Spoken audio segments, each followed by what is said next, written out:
the video. Let's see here. I wanted to go back. Where'd that go?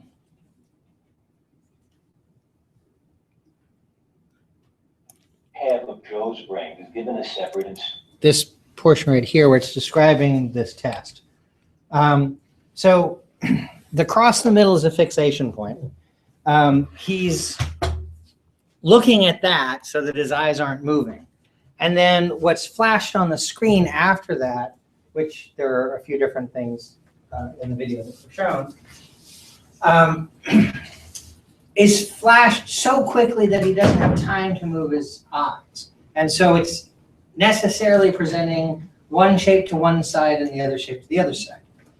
Now, one thing about the cerebral hemispheres is that they're connected with half of the body. And it's the other half of the body. So as he's drawing things, he's drawing with both hands because his right hand is controlled by his left brain and his left hand is controlled by his right brain. That's all that this video is getting at, but it goes a little bit further than that.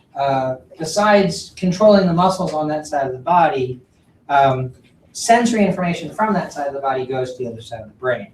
So while the left side of the brain is controlling movements so that he can draw with his right hand, also that any sensations, if he's touching something with his right hand, with his fingers, or something's touching him anywhere on the right side of his body, that information is sent to the left side of the brain.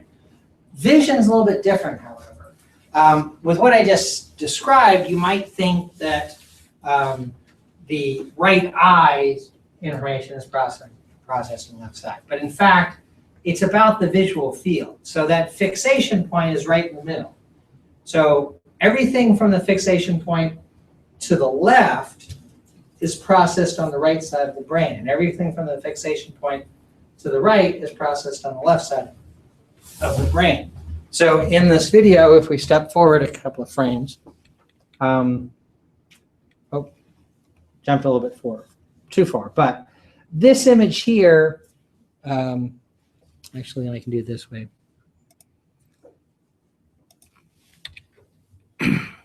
So that image there is going to show up on that side of the brain because it's the right visual field that's processed by the left visual cortex.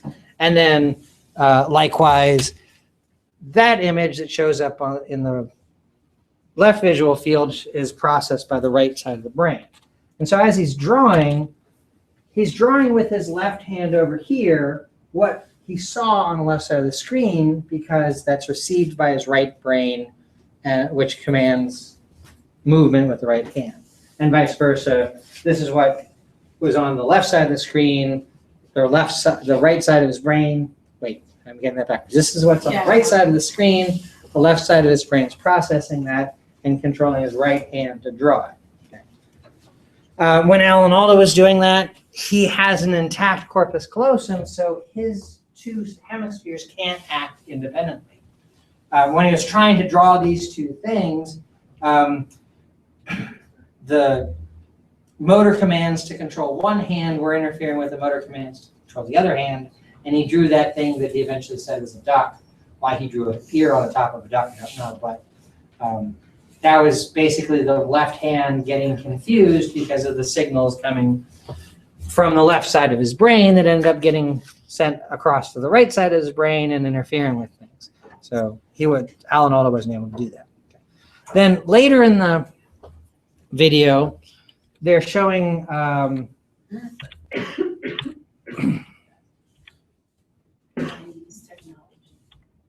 how he's being showed. Actually, I guess I missed the, yeah, I did. I'm trying to back up to where it shows the word phone on the screen. Still not far enough back. Piano.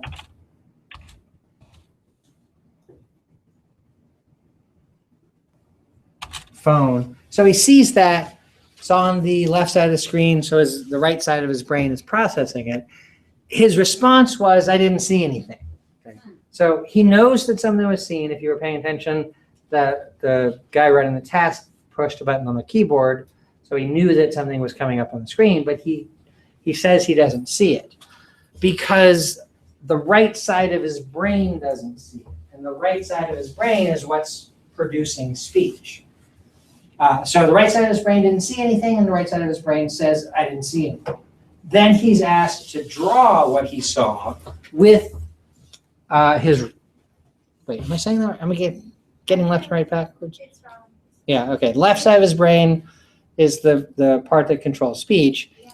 It's only paying attention to this side of the screen. It's blank right now. And so it says it didn't see anything.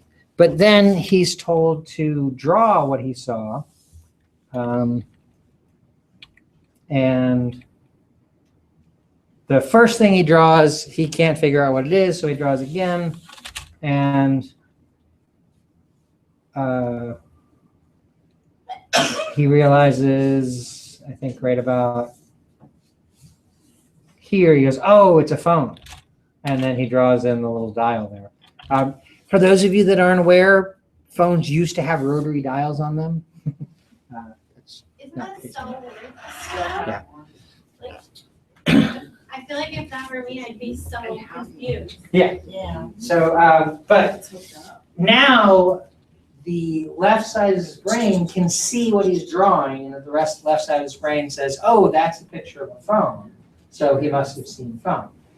Normally, people are getting that information sent back and forth across the corpus callosum, but for him, the only way the left side of his brain knows what the right side of his brain saw was by the right side of his brain controlling the left hand to draw this picture, and then the left side of his brain seeing that in his right visual field and saying, oh, it's a phone.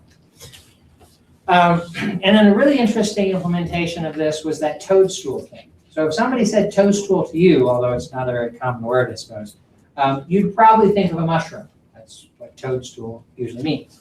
But he saw the two words independently, each by one half of his brain. So he drew the picture of a toad, and then he said stool. So it didn't quite highlight that, but after he drew the toad, he was asked, what word did you see? He said stool. And so having said stool, then his left hand drew a picture of a stool. So he had a toad and a stool in the picture. Now, in the video there, they're talking about how speech production is only handled on the left side of the brain. That's generally true in about 90% or so of the population. The left side of your brain is responsible for speech production. The right side of the brain, as we see here, doesn't produce any speech. He's not able to say anything there. But it does have language functions associated with it. So in an intact brain, like any of us have, there's language function on both sides. And actually the video does demonstrate that. He said the word stool and then drew a stool. So the right side of, the right side of his brain heard the word stool and was able to interpret that and draw a stool. He just can't speak about what's going on the right side of his brain. But then also think about early in the video after he was introduced, they cut to showing him at his job. Okay, he's driving a truck, he's moving eggs around, that's his job. He wouldn't have been able to do that when he had epilepsy. Imagine somebody with epilepsy who has grand mal seizures lifting a big box of eggs. If all of a sudden he goes into a seizure, he's going to drop all the eggs and they're on a break. So he wouldn't be able to perform the job he does now unless this has happened. But he's able to drive a truck, and he's able to use both his hands to pick up heavy boxes of eggs, even though the two sides of his brain aren't communicating with each other. He's able to perform tasks he needs to, integrating all that together. Okay. So I like this video. It illustrates a little bit better some of what's going on in neurological function. and it addresses the idea of what the two hemispheres are about. Now, yeah, question? If they're split, like how can he do all of those functions at the same time? Is it because they're on one side, like motor? No, they're distributed across two sides. It's just that everything that we saw were demonstrations using very artificial conditions. He's going to be able to process the visual field very well across both sides of his brain independently, but if he just moves his eyes around, then both sides of his brain is going to see everything. That's what I didn't get, yeah. If he's driving, you're not staring straight ahead and only paying attention to one side or the other. Okay. Now, you are to some degree. What shows up in the periphery over here, you know, there's some, Like a small space that some only one some side. movement here. over on this side Right. here. That's only going to be interpreted by this side of the brain. But you actually can't tell what's in your periphery over there. You can't recognize detail well enough to say, oh, that's a deer or whatever you said. What happens is when something moves over here, you move your head to look at it so you can focus on it and get better And information. use both eyes, Yeah. basically. So he's able to integrate the information by making sure both sides of his brain are getting the information they need. And picking up that big box of eggs and that sort of thing, the two arms are being controlled separately by the two sides of the brain, but he's able to do both of those together. It might have taken him a little bit of time to be coordinated eventually, but he's able to do all that. Now, I want to go into talking a little bit about what we see in the surface of the brain as its the landmarks. And this applies to, or this addresses what are called the wrinkles that we see here on the surface of the brain. When we're talking about the wrinkles, we use two specific terms. And let me just type those up on the board so you can see them, because their spelling's kind of weird.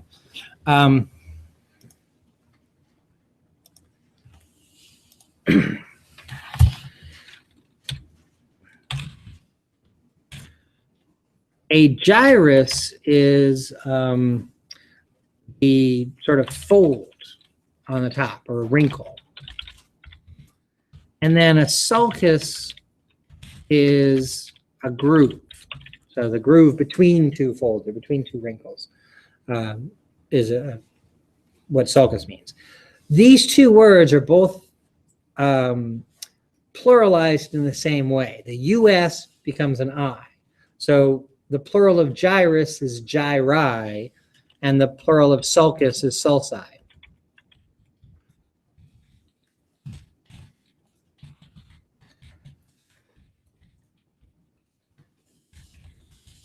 I'm just pointing that out because you'll hear reference. I'll say those words in plural, and it's just how those two words are pluralized.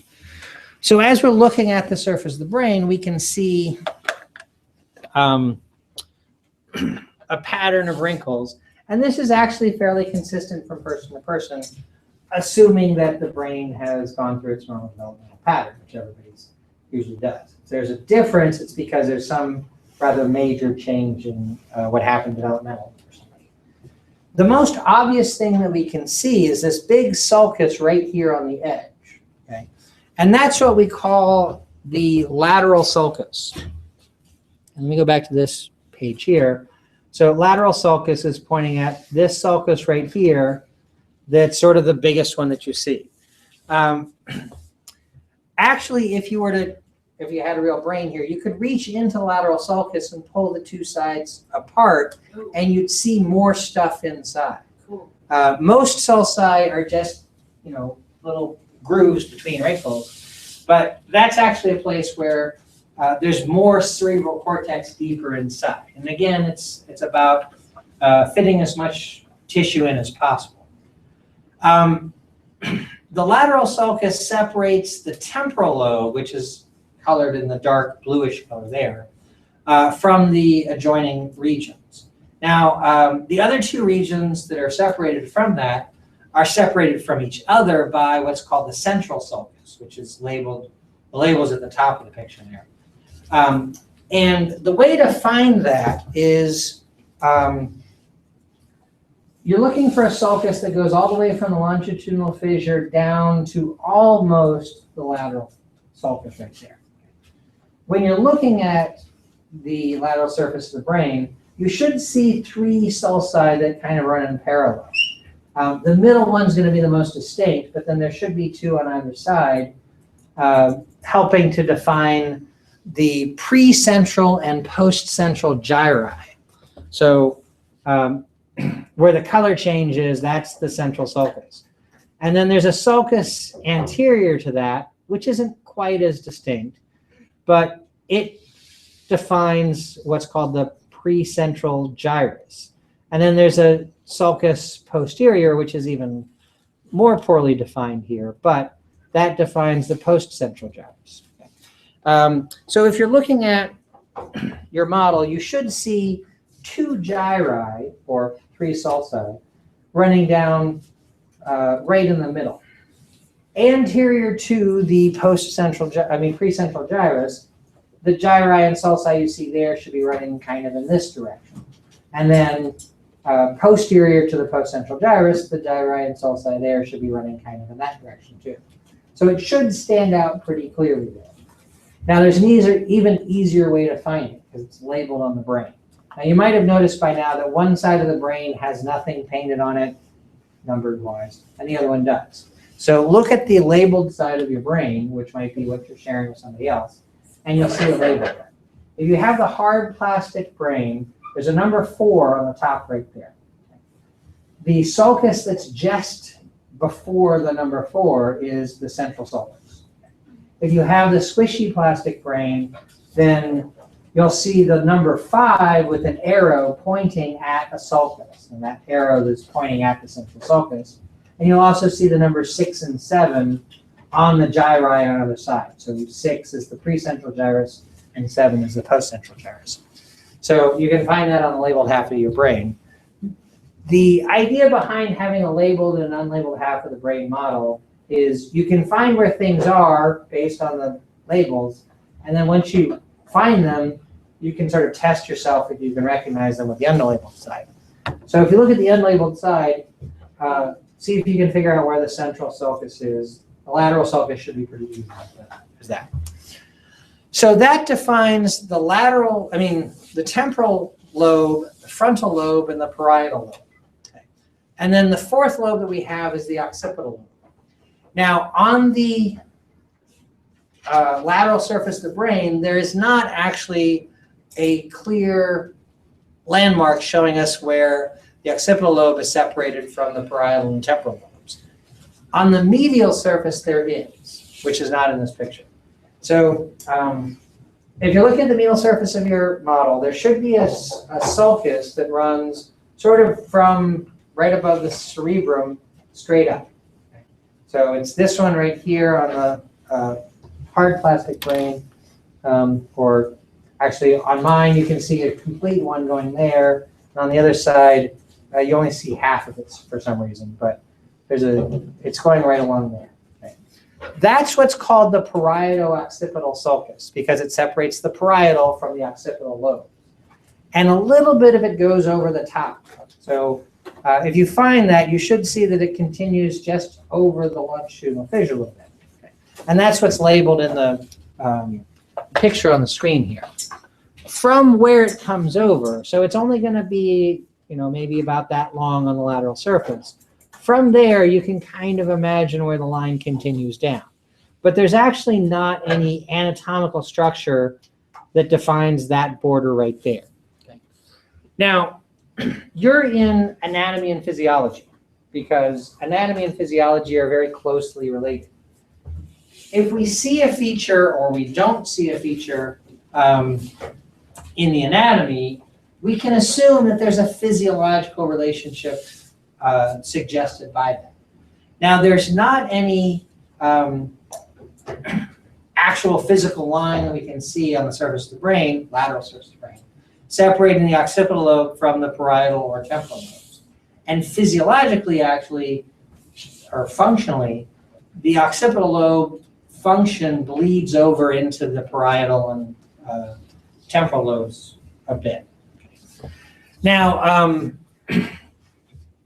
in a little bit, I'm going to talk about some finer points of structure in here, but these four lobes are kind of the big parts of the brain, cerebral cortex.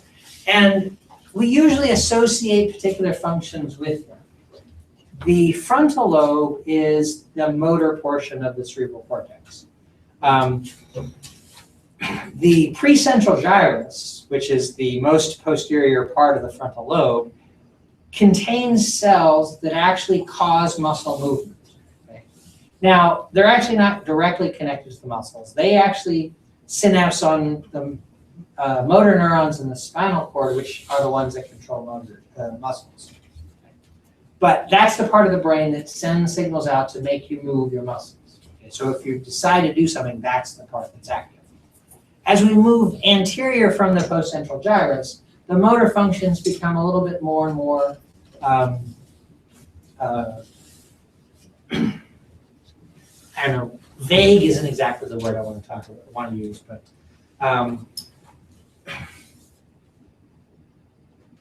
broad or general maybe. Just next to the precentral gyrus, the next gyrus over is often referred to as premotor cortex for the most part. And it's where you plan motor movements. So when you are going to do something that requires a set of muscles to act in sequence, you need to move this muscle and then that muscle and then that muscle. Those kinds of complicated movements have to be planned ahead of time. So you have a part of the brain that does that, which is the premotor cortex, the part that's just anterior to the precentral gyrus. And then as we move forward from that, as we go into more and more anterior parts of the frontal lobe, we get away from so much, planning and executing movement and more into deciding on what to do, to the point that it might be more, should I do something? Is this a good idea or not? That kind of thing. And when we get into the most anterior parts, what we call the prefrontal cortex, that deals with a lot of sort of personality parts of the brain, in one way of thinking about it, because really you are what you do. Okay? I really need to there's this great Calvin and Hobbes cartoon where Calvin and Hobbes are having a discussion, and Calvin says something like, I don't remember exactly, but are we our intentions or are we our actions or something like that? And what's going on in the cartoon is they're doing the little red wagon ride down the hill, and so the last frame, little red wagon's gone off the hill, and so you've got Calvin and Hobbes floating through the air and their wagon going somewhere, and Hobbes says something pithy like. What did I just say? Your intentions are your actions, or something like that. And I'm horribly misquoting it, but it's basically getting that sort of philosophical idea of you are what you do. And so your personality can be said to be based a lot on what you decide to do, what you feel is important. And there are parts in the prefrontal cortex that are responsible for that. So the frontal area is about motor function, from execution all the way through planning and deciding and intending and all that sort of thing. The rest of it is all about sensory function, but the three other lobes each have sort of particular sensory functions associated with them. The parietal lobe we associate with what's called somatosensation, which is just a more accurate way of saying the sense of touch. Now, when in common usage we talk about the sense of touch, we're talking about a bunch of different sensations. So there's touch, meaning pressure on your skin, vibration, tickle, itch, temperature, pain, all those sorts of things fall into touch.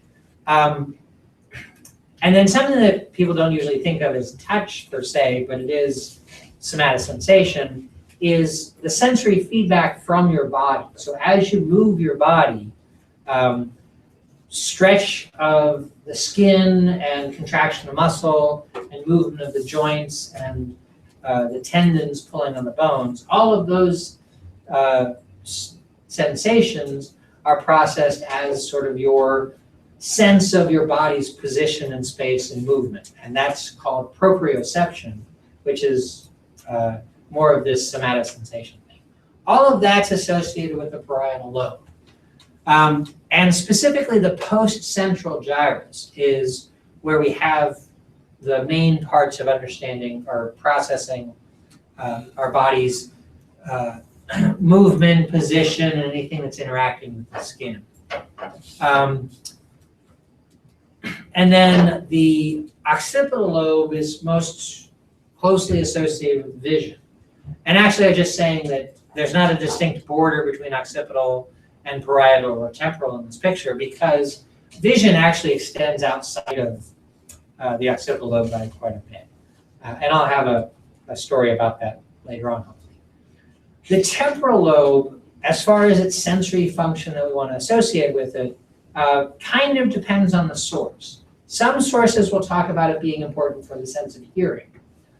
That's not untrue. The part of the cortex that processes hearing is in the temporal lobe, but it's actually not a very big portion of the temporal lobe. So for the temporal lobe, I'd rather you associate that with memory, because memory is really a sensory function. When you remember something, you remember what it looks like, and what it felt like, and what it tasted like, and what it smelled like, or sounded like, just to round out those senses. So memory really is a sensory function, and it's mostly related to the temporal lobe. Now, those are the major functions that we associate with each of those areas. And I have a few stories to kind of talk about that in more detail.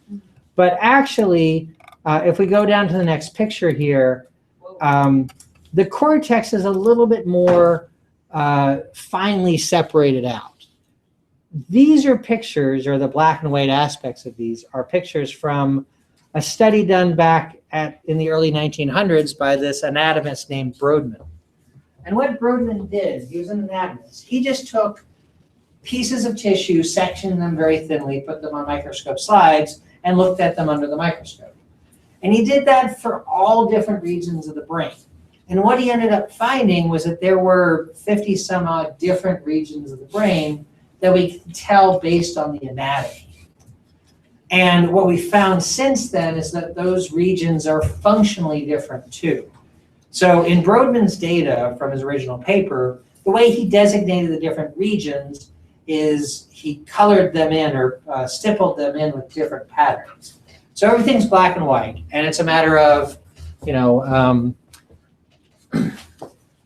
big dots or little dots or empty dots or different shapes like triangles and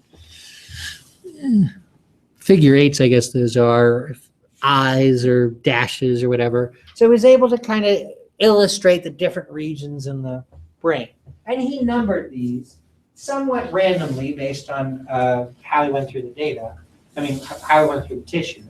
So there's Brodmann's area 1, Brodmann area 2, Brodmann area 3, Brodmann area 4, et cetera, which are, again, anatomical designations. But we talk about them as functional areas because, like I said earlier, this is anatomy and physiology.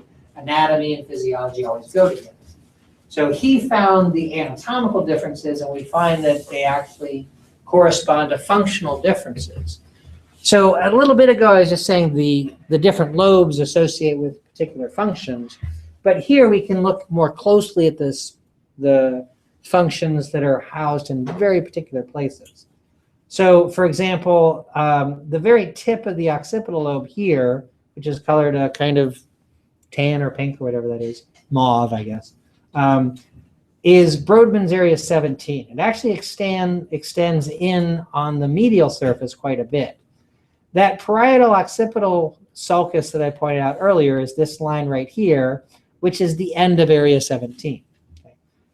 Area 17 is the primary visual cortex. Okay? It looks very different from the surrounding regions because it's getting very specific information in and it's sending very specific information out. And the neurons that are doing that are going to have very particular appearance to them. And so we saw that, and we now refer to this as the primary visual cortex.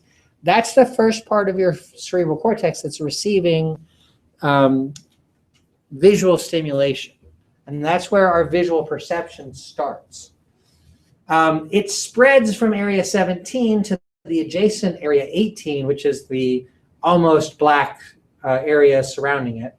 And then it spreads out from there. I explain a study that was done in the book, and I'm just going to mention it briefly here. And you can read more detail about it in the book. But what they did is they tested what parts of the brain were active during a rather complex visual task.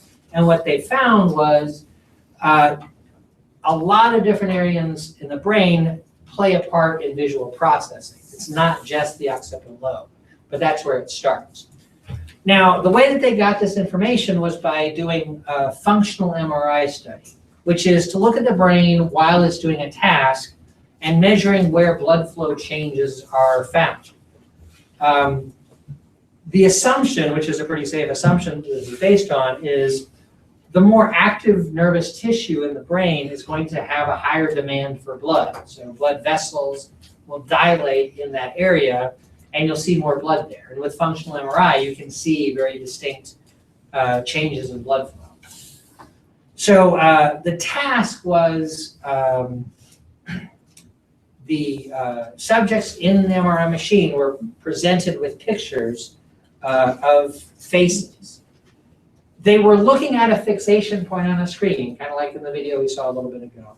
And the picture would show up in some peripheral location. What they had to do was to look at the picture, so move their eyes so that they could focus on the face, and decide whether that was a face they knew or not, recognized. And they had a little button in their hand that they push. If it's a face they recognized, they pushed the button. If it was not a face they recognized, they didn't push the button. It's actually a fairly simple task. It's not testing people's ability to recognize faces. It's really just looking at where in the brain these activities are localized. And so what happened first was the primary visual cortex became active. Okay. So back here at the tip of the occipital lobe, that's where the activity started. And then it started spreading into area 18 and 19 and on up into the parietal lobe. And a lot of these areas here are actually dealing with visual information, but what they're dealing with is the location aspect of visual information. So what's happening at this point in the task is a face is shown up in the peripheral visual field. So this is just, hey, there's activity in a very particular place in the visual field. That information gets sent into the frontal lobe, somewhere right around here. I think it's area 8, which controls eye movements, voluntary control of eye movements. And so knowing where things are tells this part of the brain to tell the eyes to move so that the person can look at that thing and decide what they see. Activity is continuing throughout in the occipital lobe because they're always getting visual information. But after they've moved their eyes, information from the occipital lobe spreads out along the temporal lobe in here. And that's when they're looking at the face and deciding if it's somebody they recognize. Recognizing faces is a memory function. Okay, you've seen a face before, you have a memory of it. Or you haven't seen a face before, you don't have a memory of it. And one of these areas in the temporal lobe, I can't remember if it's this part here, are responsible for facial recognition. And so these areas are activated while they're looking at the face to see if they recognize it. Okay. We actually don't see a representation of they're recognizing the face there. there's just going to be activity there as they're trying to figure out whether they recognize it or not. Okay. There might be a specific pattern related to whether they recognize a face or not, but that's not terribly important. Then what happens is part of the motor cortex, right about there probably, becomes active because that's the area that controls the thumb that they're going to push their button with. Okay. And when their thumb moves, they also get a little activity here in the somatosensory cortex because that's the feedback of the movement of their thumb registering in their brain. So those two areas there are active when they push the button. Okay, so you can actually see activity showing that they push the button, that they recognize that. If they didn't push the button, then they probably wouldn't see any activity in that part of the brain there. Okay, because that's just about controlling and sensing the movement of the finger there. But other than that part, the rest of what we're talking about, which really involves all of these different areas of the brain, are necessary for that rather simple visual task. Now, if you think about what you're doing visually in real life, you're going to have a whole lot more activity going on in the brain because you're processing a lot more information. So think about driving the car. You see something in the periphery, you don't know what it is, but it gets your attention. Okay, that's being processed up here. And then up here, there's going to be signals sent to move your eyes and probably your whole head so that you can look at that and make sure that's not something that's about to run out in front of the car. Also, while you're doing that, you need to have other parts of your brain active to make sure you keep driving a straight line. You don't want to look over here and turn the car over there too. So there's a bit of information, a bit of activity separating the visual response from, the other things going on to drive the car. And then down here, you're going to process, what it is you're seeing. If you recognize it, is it a plastic bag being blown around by the wind? Is it a soccer ball that's coming from some kids playing on the side of the street? Is it a dog about to run in front of the car? Whatever. You recognize what that is. And then you respond to that in some fashion. So a lot of activity is going to be generated from a regular everyday kind of task. But the story I just told you really just highlights activity at a few places in the occipital, parietal, and temporal lobes, and then parts of the motor cortex for eye movement and finger movement, that sort of thing. Okay. So that kind of ties together different aspects of what all different lobes are involved in. Vision's sort of the most important function that our brains made for. If you go back to the picture I showed you earlier of the person and the dog, when we became bipedal, vision became our most important sense. Or I shouldn't necessarily say that, but it does correspond a little bit. Our eyes are way up here, and we're looking out across the world, and our visual sense gives us the best information about what's going on around us. Our hearing isn't that great. Our smell isn't that great. We might smell bad, but we also don't use our olfactory sense that well. If you compare that to dogs whose heads are closer to the ground, smell is more important for them. Or their ears are very different from ours, and they can process sound a lot more complexly than we can. So a visual task, like I just described, incorporates a lot of different things in the brain because it's such an important part of what's going on. This picture points out a few of the structures in the four major lobes that we see. This picture doesn't show any specific landmarks, but it does give you a bit more detail of what's going on. I had the art department color in some areas that I wanted to point out, like the primary visual cortex, the somatosensory cortex, the motor cortex, those kinds of areas. I had them color in the primary auditory cortex. I said that the temporal lobe sometimes will be associated with hearing, and that's because this part of the temporal lobe is processing sound information. But it's really a small part of what the temporal lobe does. There's a whole lot more to it because it's involved in memory function. So I want to tell you a little bit about memory also. Now, we met Joe in that video earlier who had his corpus callosum cut because of his bad epilepsy. There's another story that comes from a similar approach to curing epilepsy that had very profound effects on our understanding of memory. The temporal lobe, as I just said, has to do with memory. Really, the lateral parts of the temporal lobe have to do with recognizing what we see, like faces and that sort of thing. But the medial parts of the temporal lobe are important for forming long-term memories. What we call the medial temporal lobe is really talking about these two bumps right here that are on the medial side of the temporal lobe. There's a little bit of cerebral cortex on the outside, but also deep underneath that are some other structures that are important for memory formation.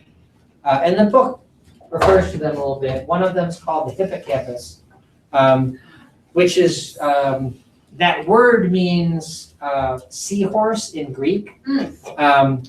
Why it's called the hippocampus, I don't have really a good explanation for it, but anatomists often have very unusual understandings of what things look like the rooster with the pompadour that I said earlier. If people are staring at brains or microscope slides for a long time, they start to see stuff in them. But I really don't get the seahorse reference in the shape of the hippocampus. But the thing about the hippocampus and the medial temporal lobe in general is that it's very important for long-term memory storage. Okay? So this patient had intractable epilepsy, kind of like Joe did, but they solved it by removing the part of the brain where the epilepsy began. And it began in the medial temporal lobe. And it began on both sides. It was a bilateral condition. So they went in and cut out both medial temporal lobes for this patient. Now, the patient that had this done is referred to as patient HM. HM are his initials. He has since passed away, so actually his full name's been published. But while he was alive, which is up until only recently, I think he passed away in 2008 or something like that. He was just referred to as patient HM. And I actually never learned his full name, so I don't know what it is. If you're interested, you can look it up, but I don't really care. I just prefer to refer to him as patient HM. The surgery was performed in the 50s sometime. I can't remember now if it's 53 or 58, but somewhere in there. It was done. He was in his 20s when that was performed. And he's the only person that's had this procedure performed. It's called a bilateral medial temporal lobectomy. Since then, other people have had unilateral ones performed for the same reason. But he's the only one that had a bilateral performed because of what happened. After the surgery, he lost the ability to form new memories. He developed what's called anterograde amnesia, which means he can't remember anything going forward. He can't form new memories. Retrograde amnesia is when you forget things that happened to you beforehand. He remembers everything that happened beforehand. He just doesn't remember. He can't form any new memories. What happened? I'm about to tell you. Oh, okay. Now, he ended up spending the rest of his life, and we're talking about 50 years or more, becoming sort of a professional research subject. So Joe that we saw there goes into Dartmouth up in New Hampshire occasionally for Dr. Gazanaga to run tests on his ability to have his brain. Patient HM spent a lot of time, and really this is all he could do because without the ability to form new memories, he couldn't live much of a normal life. So he became this professional research subject. And partly it's out of ethical considerations. He was basically paid a continual stipend in place of any salary he might have ever earned in his life. He was actually a fairly pleasant person. You would think that somebody had this done to them, they'd be really upset, but it goes the other way. But he actually was okay with it because he really didn't have too many cares in the world. He was well taken care of. He had family, and I think he lived in New York, the Bronx or Brooklyn or something like that. So he was well taken care of. He didn't have any really worries in his life, and he couldn't worry about what was going to happen in the future because he didn't really know what was going to happen in the future. He wouldn't say, "Oh, I've got to do something tomorrow," because he doesn't remember what he has to do tomorrow. He doesn't make plans like that. But he was a pretty happy-go-lucky guy. And he taught us a lot about how memory works. Now, what happened is he kept being tested. His memory kept being tested. And we were able to separate out what we think of as short-term memory from long-term memory based on his reactions. So what we know is these parts of the brain are necessary for forming long-term memories. But also what we learned is other parts of the brain are responsible for what we refer to as short-term memory or working memory. And basically by telling patient HM a list of items and then asking him to recall them later, we established that people can remember things for about 10 minutes in time. If they rehearse them, they can remember them longer. But if you tell somebody something without too many distractions, they should be able to remember it for about 10 minutes. Now, I want to characterize the memory stuff a little bit by talking about a few movies that deal with characters that have this same kind of memory problem. I'm going to tell you about 3 movies ranging from really bad to really good. And the really bad to really good scale is more about the science, although being a scientist and a movie enthusiast, I enjoy them kind of on the same scale too. So the first one that I want to talk about, which you probably haven't seen, and if you have, I'm sorry, and if you haven't, don't bother, is a movie called Clean Slate. It starred Dana Carvey, who's best known as Garth from the Wayne's World movies, or the church lady from SNL, Saturday Night Live. Special. So he played this character who had no ability to form new long-term memories, the same thing as patient HM. And the plot of the movie was basically a murder mystery. He was accused of murder, and so he had to figure out who actually committed the murder instead of him. He doesn't necessarily know that he didn't commit the murder, but he can't believe that he did it. Based on what he remembers of himself, he just doesn't think that he's the type of person that would commit murder. So he decides that he has to clear his name by solving the murder. Now, for the sake of the movie, they introduce one common trope that is scientifically very inaccurate, which is the idea that people with memory problems can remember things throughout the whole day, and then they go to sleep and they wake up the next morning and they can't remember anything. That is not all how memory works. Like I said, memory is really about a 10-minute time period that you can remember things for. But the movie just wouldn't work that way. So stuff happens to him over the course of a day. He goes to sleep, he wakes up the next morning, he can't remember what happened the day before. Now, the real problem I have with the movie comes from they're trying to explain the memory loss, the science they try to infuse into this movie. And they just did it really badly. What they did is they said, oh, he has what's called Korsakoff Syndrome. Korsakoff Syndrome is what you see in chronic alcoholics who have memory problems. He is not an alcoholic. So if he actually had Korsakoff Syndrome as a character, he'd have to be drinking all the time. Because what happens in Korsakoff Syndrome is people drink to the exclusion of eating. So they don't take in the proper nutrition. They lack important vitamins and minerals in their diet, and that starts affecting nervous tissue. It actually affects a part of the brain that's not the medial temporal lobe, but still has a role to play in long-term memory formation. And so people with Korsakoff Syndrome stop being able to form long-term memories. They develop this anterograde amnesia, like I mentioned before. The problem is that it's not just a memory disorder. It's a nutritional disorder. And so people that don't take in nutrition are eventually going to die. And so Korsakoff Syndrome is fatal, usually within about 5 years, I think. And that just doesn't fit with the character. One, he doesn't drink, or he doesn't drink at the level that would cause Korsakoff Syndrome. And at the end of the movie, he gets his memory back for a half minute, which is just wildly inaccurate for what's going on. Also, it's not a very well done movie. You've probably not heard of it, and you've probably noticed that Dana Carvey hasn't been in movies much since then because it was such a bad movie. I don't think you understand that. But the next movie I want to introduce, actually I like quite a bit, but it's sort of in the middle of the range, is the movie 50 First Dates. Now, this movie works on the same sort of premise. Drew Barrymore's character can't form new memories, and she also has that very inaccurate, she remembers things throughout the whole day, and then she goes to sleep, and when she wakes up in the morning, she doesn't remember what just happened. That's very inaccurate. But there are two things about the movie that really make it scientifically more bearable. One is that they don't really try to explain what happened. They say that she was in a car accident and she hit her head somehow. Okay?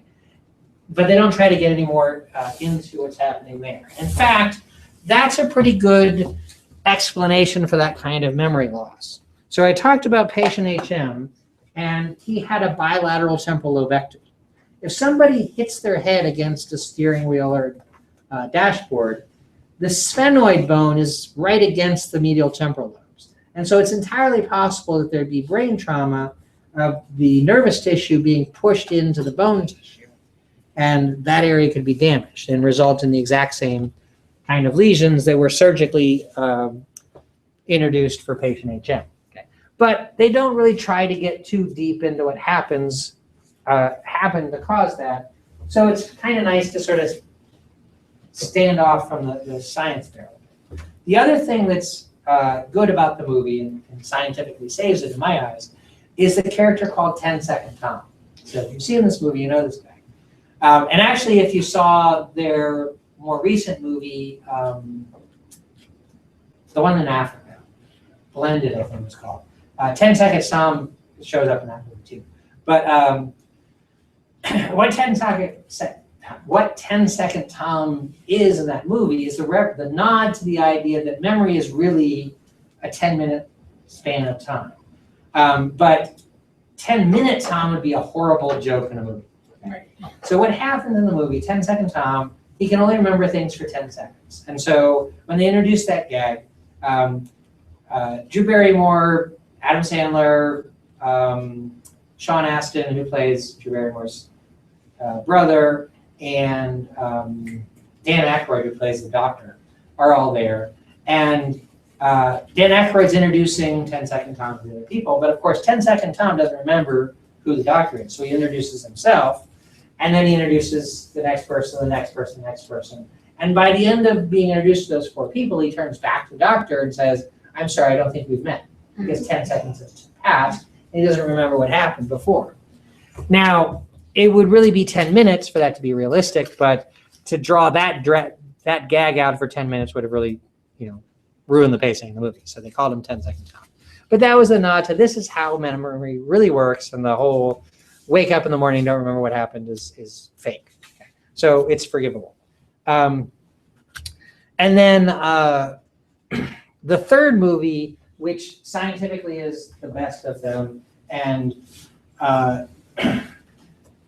really like the movie. It's quirky, and it depends on individual people whether you like it so much. So I'm not going to say you need to go out and see it, but if you like sort of thoughtful cinema, it's worth it. It's a movie called Memento. Now, Memento was made by, the director is Chris Nolan, who did the Batman trilogy.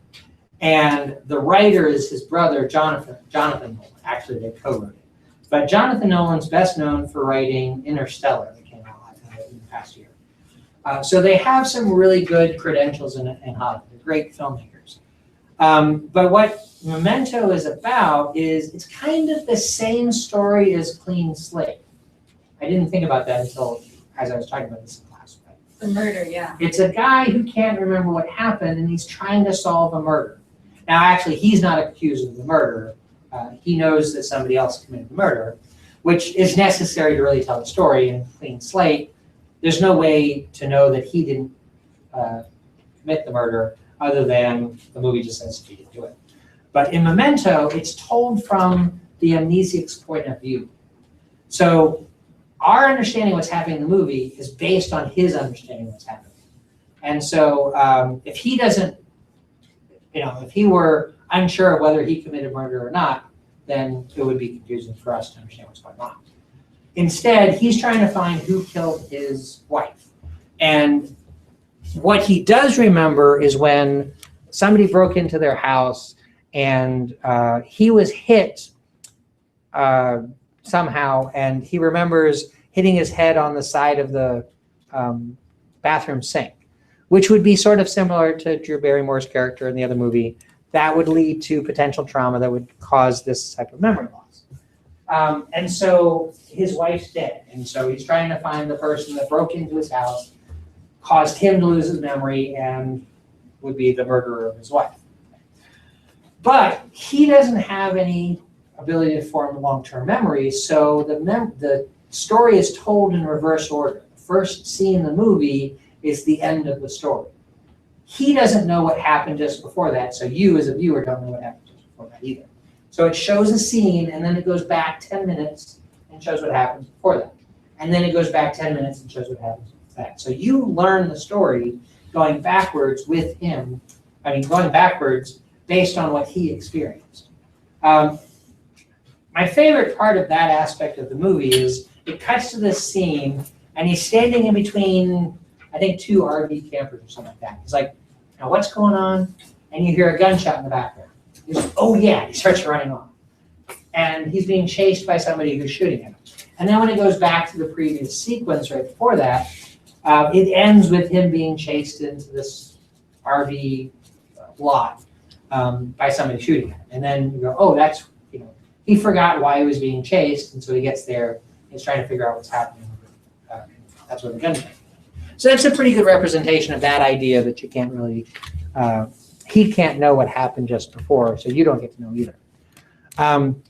Now, being told in reverse order really kind of doesn't agree with a lot of people, so there are people that hate that movie because it just is a little bit too cerebral and they can't quite figure out what's going on.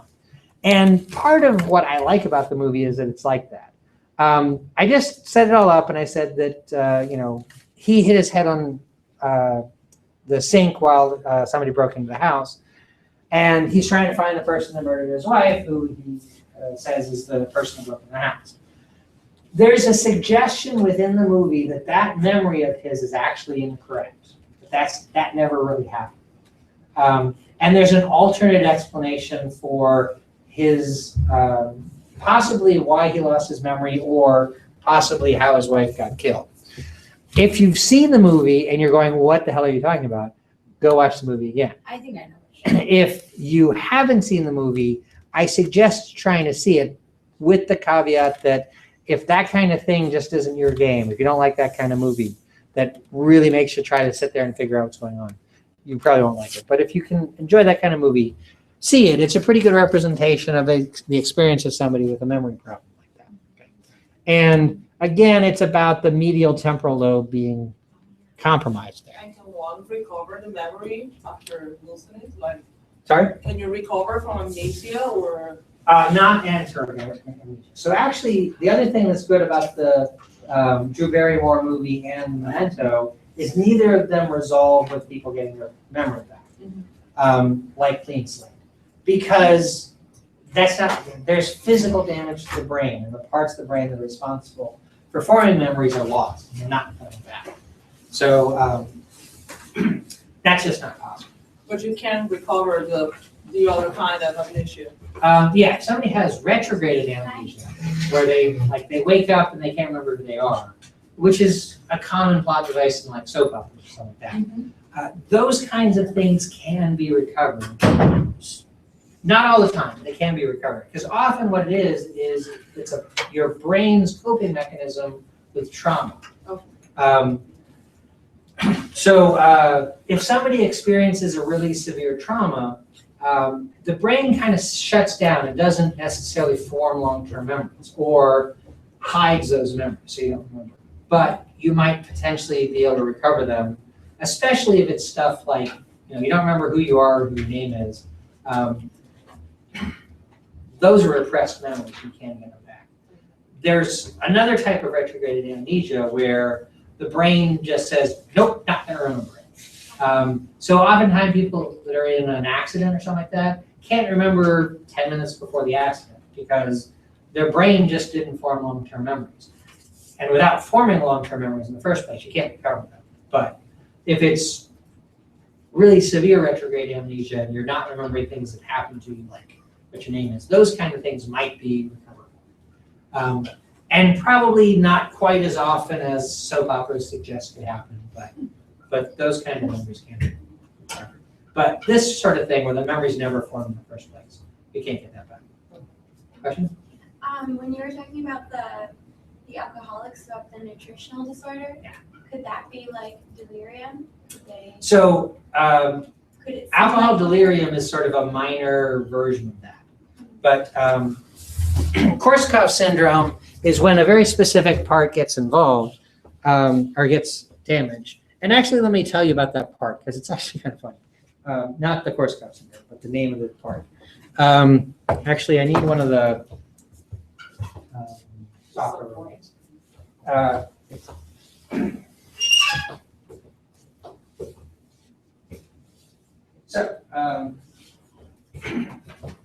Where the brainstem comes out of the cerebrum there are two little bumps right there.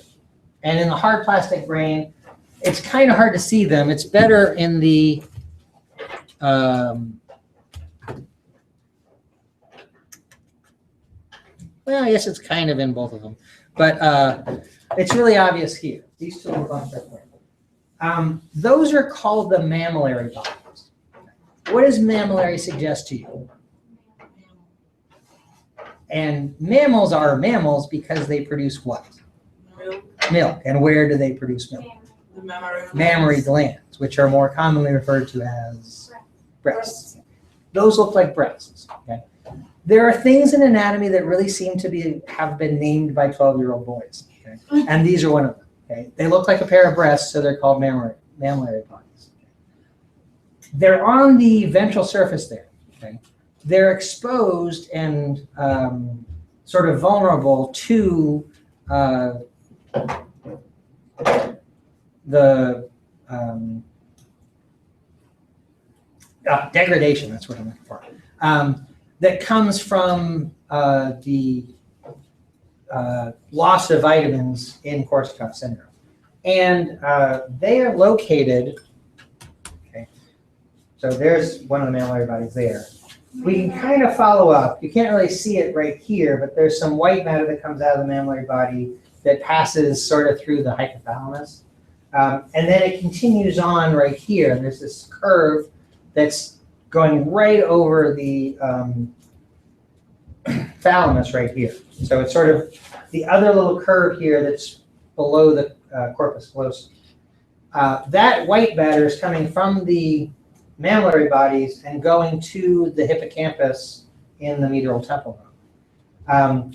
When the mammillary bodies are destroyed or damaged in Korsakoff syndrome because of the lack of nutrition, that affects the hippocampus' ability to form and that's also something that's not recoverable.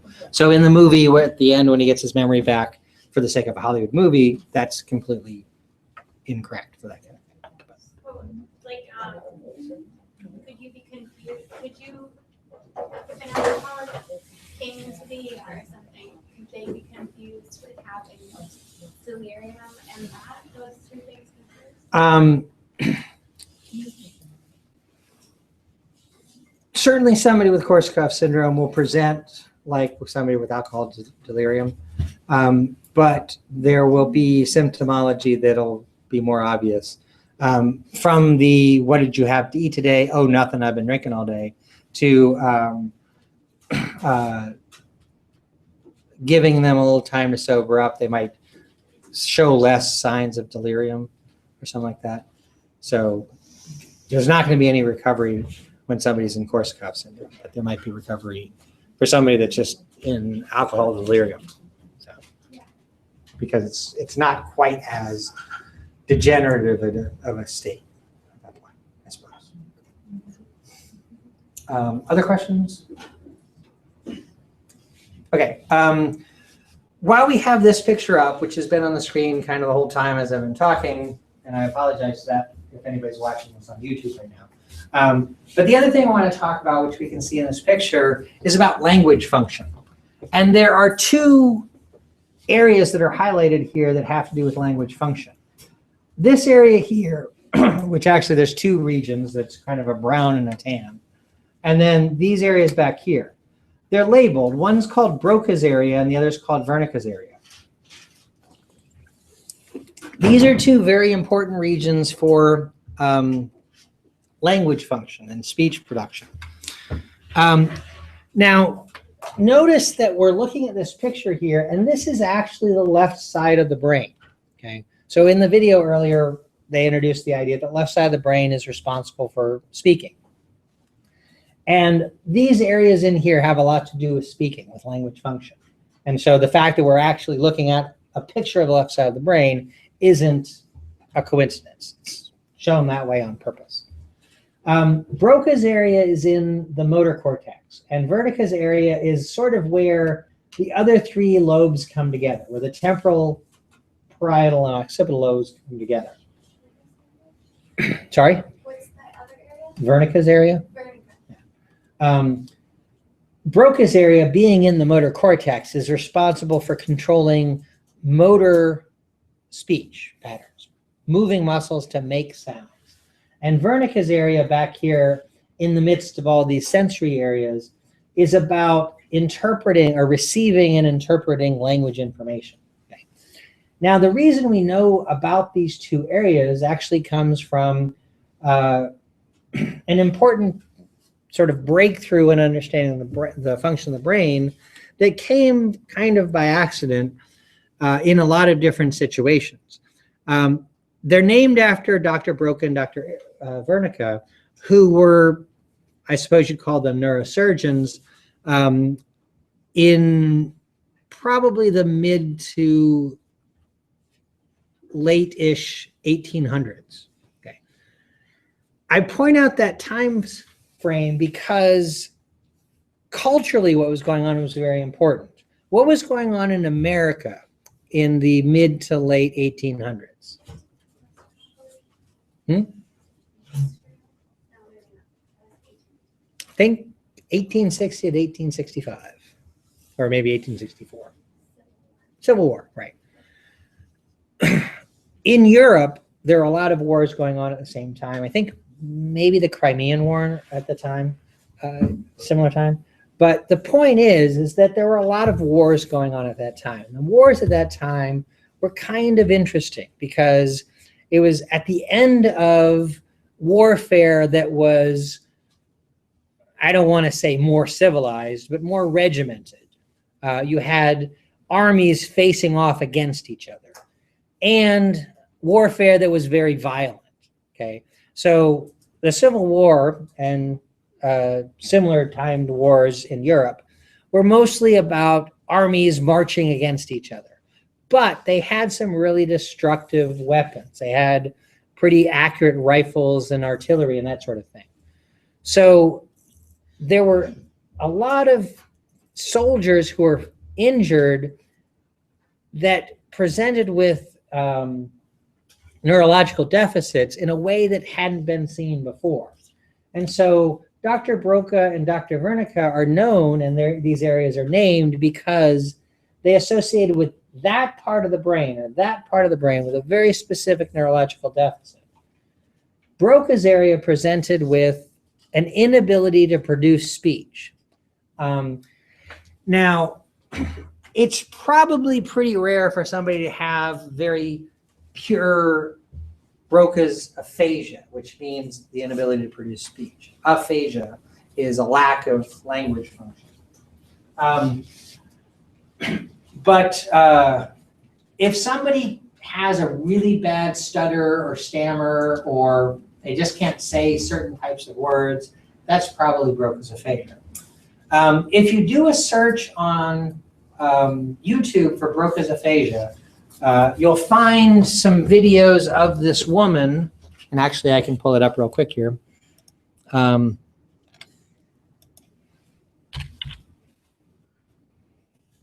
There's the word aphasia.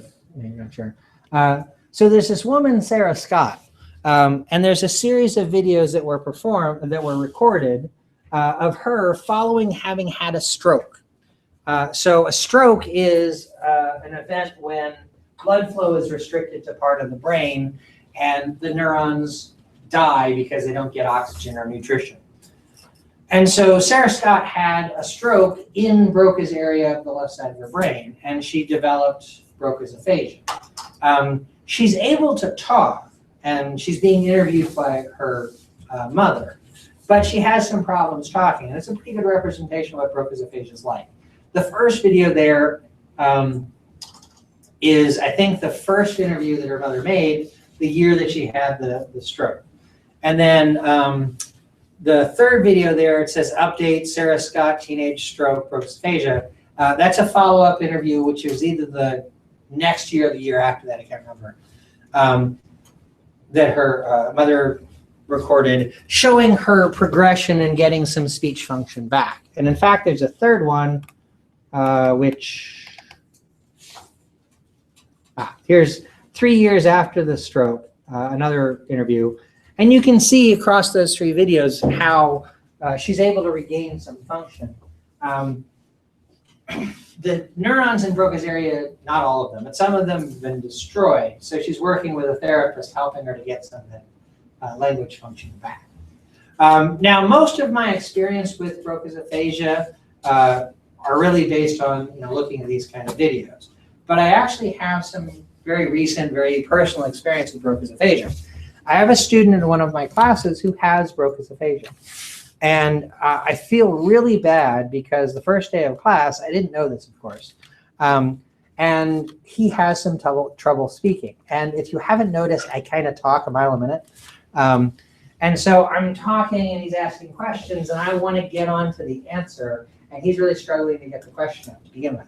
And I feel really bad because I kind of cut him off a little bit, anticipating where he was trying to go, and answer his questions. And I think I did a pretty good job of actually answering the question he was looking for. It might have been a little frustrating for him. But I just really hate the fact that I wasn't allowing for what seemed to be an issue he had with producing speech. After that first class, we talked a little bit and he told me what was going on. And so I knew that he had Broca's aphasia. And since then, I was much better at being patient with him and answering questions. Unfortunately, some of his classmates don't have the same kind of patience. They don't necessarily know that he has Broca's aphasia. I did see a few of the other people in the class while he's trying to struggle through asking a question, see some other people eyes roll and that kind of thing. And I just sort of wanted to slap him silly or something like that.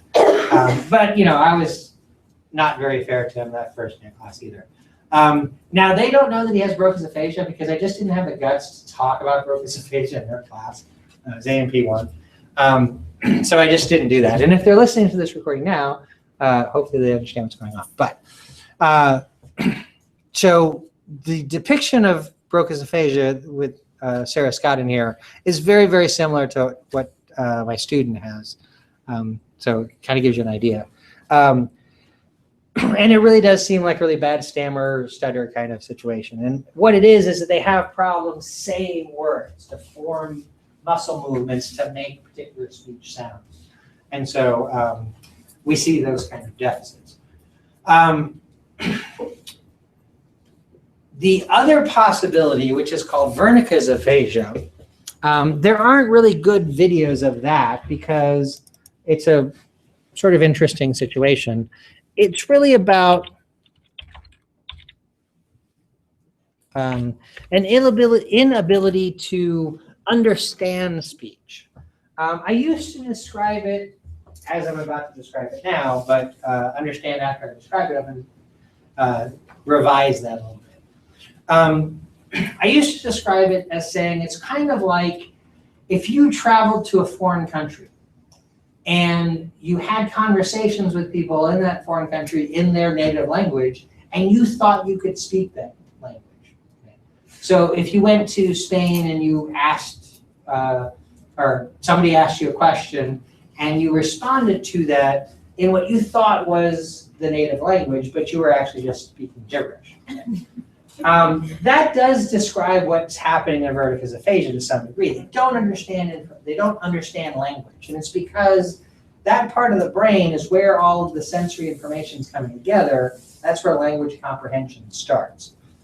Now, I have to revise that because it's not really an accurate depiction of verticus aphasia. My father's a psychiatrist, and so we often talk about neurology issues together. And so I was talking about verticus aphasia with him, and I said, this is what I've always sort of thought of and described in my classes. Like, no, that's not a very good depiction. People with verticus aphasia don't really talk. Now, they don't talk because they don't understand what's being said, and they don't understand what they say. So they'd rather just not be involved in conversation whatsoever. Just his experience with people with aphasias, when it's verticus aphasia, they're just not going to talk because they don't want to talk. They can say things. They can produce speech if they have something, let's say, original to say. They're not responding to somebody else. They can't understand what somebody says to them, but they might be able to come up with something they want to say, and they can say that. The problem is they can't understand their own speech. So they might hear something coming out of their mouth and think that they're saying complete gibberish themselves, and that's going to affect their ability to speak. So what's often described associated with the verticus area is what's called word salad, which is where they just start saying random words that they think go together, but it doesn't. Or it might really describe their impression of what they're saying. But what they hear are unrelated words kind of all matched together or something like that. Actually, I've not watched videos here. When I started looking for this stuff, this first verticus aphasia video here is one that came up. And this is actually a fairly old video, and I didn't really like it. But I do see that there are some other ones here. This one's probably pretty old too. And when I say old, I'm talking decades old. So these are probably films that were made, transferred to video and posted to YouTube. This looks a little bit more modern, and it says verticus and Broca's aphasia. So this might be actually something that somebody put together addressing just what do these two types of language disorders mean. But I actually haven't watched that video there, and I don't know what it gets at. So, and then the next one, I don't know what type of aphasia that person necessarily has. And there are more aphasias than just those two. There's a group of aphasias that are called conduction aphasias because the connection between verticus and Broca's aphasia, the connection between Broca's and verticus areas is affected. And so they understand speech and they can produce speech, but carrying on conversations is completely impossible for them because they can't connect those two things together. So, those are aphasias, and again, they're based on these areas here that have to do with those language functions. And that's where the temporal and frontal lobes basically kind of interact together. Although verticus area extends out of the temporal lobe into the parietal lobe a little bit too. Just to sort of going around there. Usually these kinds of aphasias are associated with speech, not so much with written or reading kinds of languages, which suggests that the occipital lobe isn't really tied into any of that stuff so much. So those are some explanations of functions associated with these parts of the cerebral cortex. Now, in the chapter, it goes on from here to talk about subcortical structures, I'm going to talk about this next time, tomorrow. But actually kind of late in what I'm talking about tomorrow, because what tomorrow is going to be mostly about is the neurological exam, which is how in the clinic we can assess neurological function.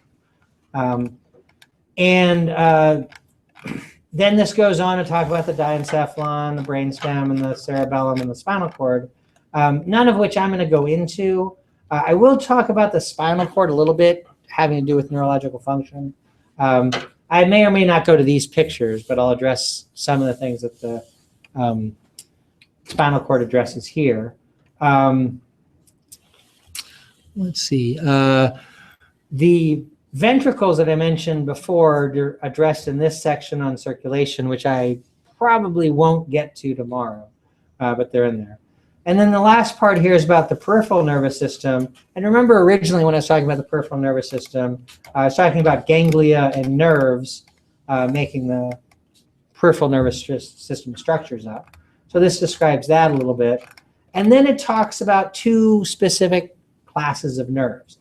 There are cranial nerves and spinal nerves. Okay. Now, in this week's folder, there's a cranial nerve lab quiz. And what I used to do is talk about the cranial nerves in terms of this table right here. And so I would hand out to the students a blank version of this table, and I basically write it all up on the board and talk through it. Writing this part of the book, I just put that into the book. So what I would cover in cranial nerves is basically right there in the book. I do want to point out one kind of weird quirk in the book. Notice right here, the fifth row, the last cell just has this one word in it, trigeminal, which is the name of the nerve. There's supposed to be more in this little part right here that got cut off. And so I actually have a way for you to get that information. Oops.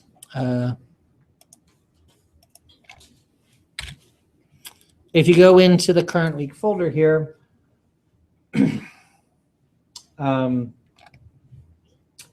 right before the cranial nerve lab quiz, there's a cranial nerve study guide. And what this is, it's a Word document version of that table. Oh, that's right. It's got a download here. But it's a version of the table I made before the book was published, and it has the stuff that got cut off. It actually has two tables in it. The other one I don't really use too much. But I just want to point out, okay, so here's that table. And here's that cell that only has the word trigeminal in the book version of the table. And here's the rest of what's supposed to be in there, so you can get all of that. The other part of what's in here, this table I don't really address anymore, but it is covered in the book. These are the spinal nerves and how they emerge out of the spinal cord. So that's covered in the book a little bit. But I've stopped covering this in lab anyways. But you have a lab quiz that's about cranial nerves, and a lot of it's based on what this table goes over and some of what's covered in the book describing the different nerves. So I'm actually not going to go over that material here. All of the stuff that you need for the quiz is in the reading. So I'll leave you to that to look at it. And what we're going to do tomorrow is sort of continue thinking about the nervous system and concentrate mostly on its function in terms of what we can see when there's damage to the nervous system, when neurological functions are lost, and what that tells us about the normal nervous system. So that's going to be the focus tomorrow. And again, tomorrow follows tomorrow follows a Wednesday schedule, so we'll have class again tomorrow, again, 1:30 like today. And that'll be the last class of the semester. There's no new assignments associated with what we're doing tomorrow. All the last bit of assignments you have are in this week's folder. And then you have practical and cumulative final assignments. So if you could please put the models back where you got them. If it says 500 on it, it goes back there. If it says 502 on it, it goes on this part here. And otherwise, have a nice day, and I'll see you tomorrow.